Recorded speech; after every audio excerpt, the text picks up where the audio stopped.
Hi friends, welcome to my channel. అందరూ ఎలా ఉన్నారు? ఈరోజు వీడియోలో యమ్మీగా టేస్టీగా చికెన్ ఫ్రై బిర్యానీ ఎలా చేసుకోవాలో చూసేద్దామా? ప్రాసెస్లోకి వెళ్ళిపోదామా?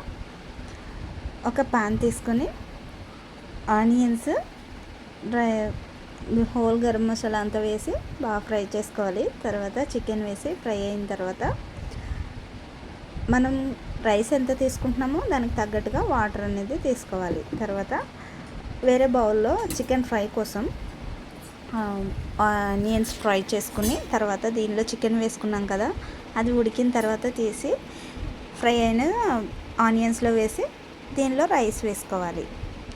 రైస్ వేసిన తర్వాత అది ఉడుకుతూ ఉంటుంది, మగ్గనివ్వండి. దీనిలో ఉప్పు, కారం, పసుపు, అల్లం వెల్లుల్లి పేస్ట్ వేసి బాగా ఫ్రై అయిన తర్వాత ఈ ఫ్రై అయిన చికెన్ని ఆ రైస్లో వేసి అది బోర్లేస్తే యమ్మీగా టేస్టీగా బిర్యానీ రెడీ.